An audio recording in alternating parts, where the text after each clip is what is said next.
Assalamualaikum warahmatullahi wabarakatuh. Waalaikumsalam warahmatullahi wabarakatuh. Apa kabar semua? Alhamdulillah sehat. Luar biasa, Masya Allah.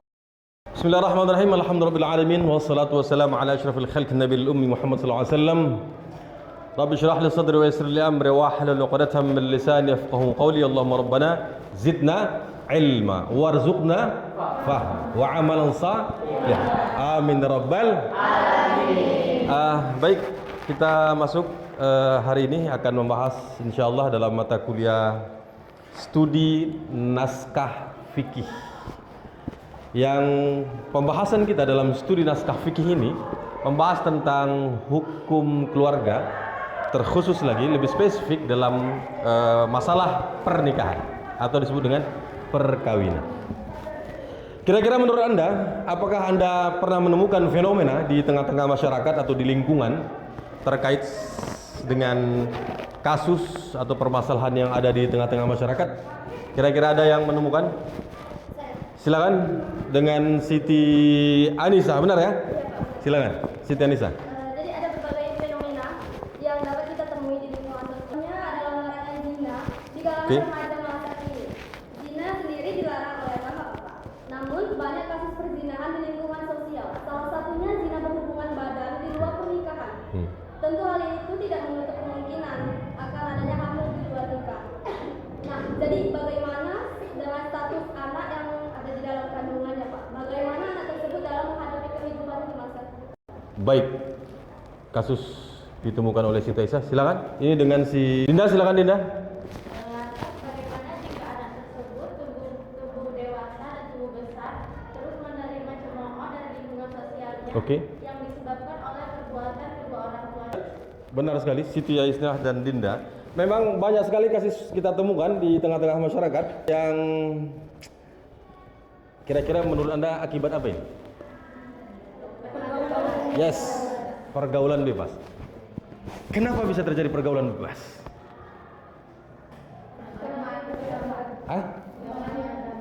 Zaman. Jangan salahkan zaman. Ya, mungkin perkembangan zaman iya. Tapi semaju apapun perkembangan zaman, sehebat apapun pesatnya teknologi, kalau iman dan takwa menjadi kunci, insya Allah tidak akan mengubah diri kita dan tidak akan terjerumus kita ke dalam hal-hal seperti fenomena yang disampaikan oleh si Anissa dan Dinda tadi. Saya rasa Anda semua juga akan pernah mendengar seperti kasus begitu ya. Kasus yang sama sering terjadi. Oke, itulah yang akan kita bahas di dalam pembahasan studi naskah fikih ini di antara pembahasannya. Tapi kita akan lebih lagi ingin merujuk apa pendapat para ulama terkait sama permasalahan dalam hukum perkawinan itu, dan pencapaian daripada pembelajaran ini adalah pertama, Anda dituntut semakin tinggi nilai ketakwaan dan keimanan, kemudian Anda punya modal untuk menghadapi masa mendatang, sehingga ketika setelah selesai dalam jenjang studi Anda akan beranjak kepada hubungan yang lebih serius yang diikat dengan keimanan dan hukum syariat, dan tak boleh lepas pula dengan hukum negara. Apa itu? Pernikahan, perkawinan yang semua didasari oleh Al-Quran dan hadis, ijma' dan qiyas para ulama sebagai sumber hukum Islam dan hukum negara yang dilindungi oleh undang-undang perkawinan. Baik, masuk kita ke dalam fenomena yang disampaikan oleh siapa tadi, si Siti Anissa. Bagaimana dengan kasus yang ada, yang terjadi? Ada dalam hadis baginda Rasulullah SAW. Rasul mengatakan, al-waladu lil firash,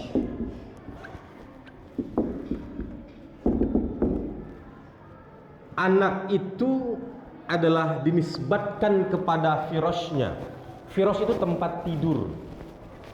Jangan salah paham. Bukan berarti yang punya tempat tidur semuanya boleh menisbatkan anak.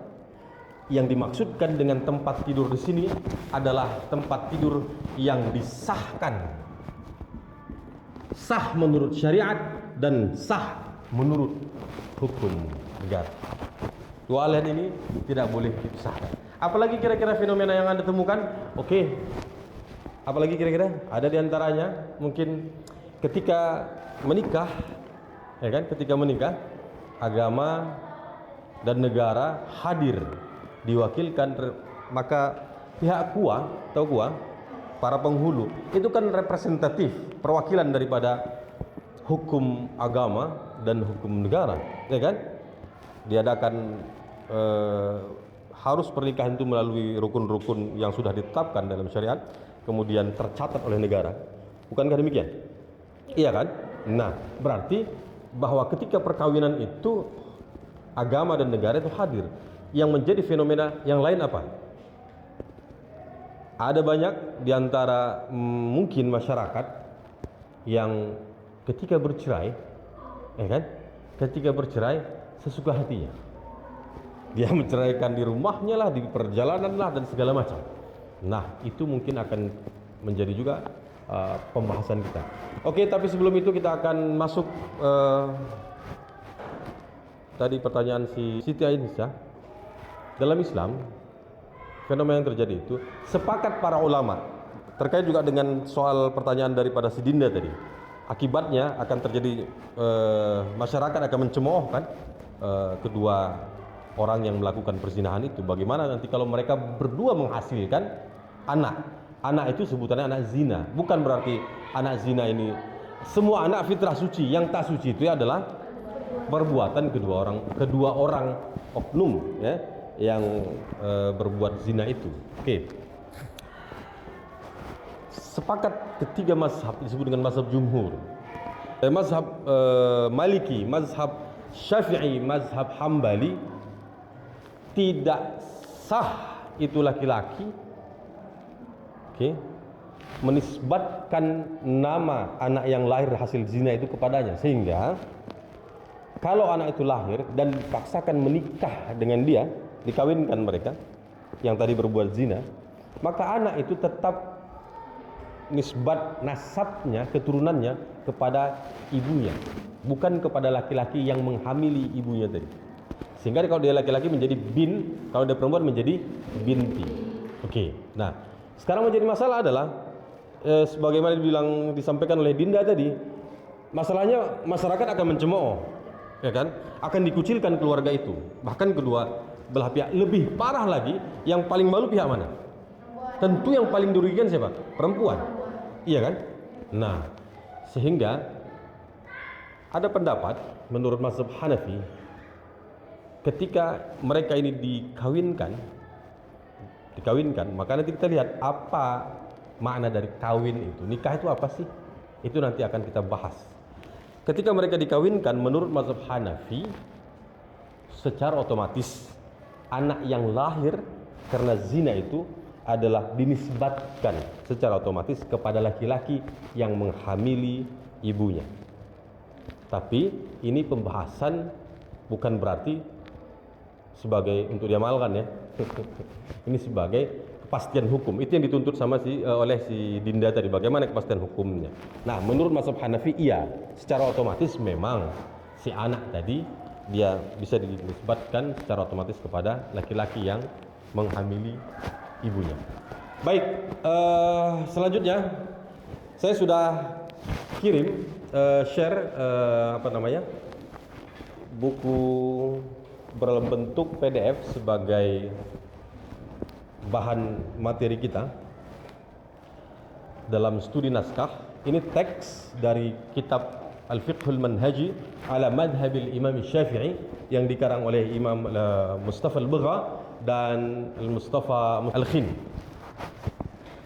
Silahkan dibuka di halaman 11. Di halaman 11 mungkin Anda bisa buka.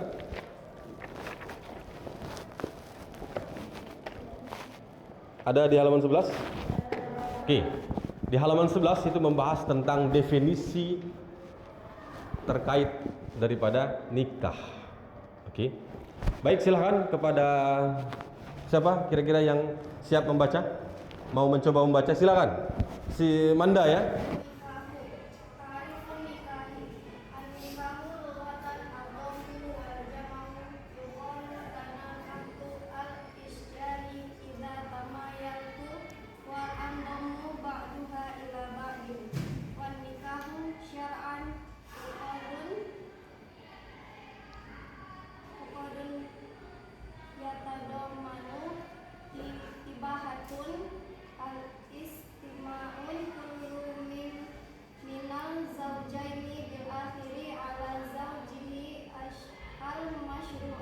Oke, sudah cukup.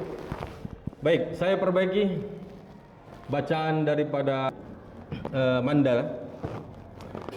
Silakan Anda cek di media Anda masing-masing, di alat di ponsel Anda terkait dengan buku Fiqhul Manhaji yang menjadi materi kita, An-Nikahu. Apa judulnya An-Nikahu? Oke. Ta'rifun nikahi, An-Nikahu lughatan, nikah. Ta'rifun nikah, definisi atau pengertian nikah. An-nikahu lughatan, pernikahan atau perkawinan secara bahasa, ad-dhammu wal jam'u. Maknanya adalah menggabungkan, al-jam'u mengumpulkan. Yuqalu, contohnya seperti ungkapan dalam bahasa Arab, yuqal, orang Arab mengatakan, tanakahat al-ashjaru. Pohon-pohon itu berkumpul, bergabung. Idzan tamayalat, sehingga maknanya adalah tamayalat, condong. Wandhamma ba'daha ila ba'dhin, dan bergabung sebahagian dari pohon itu dengan yang lainnya.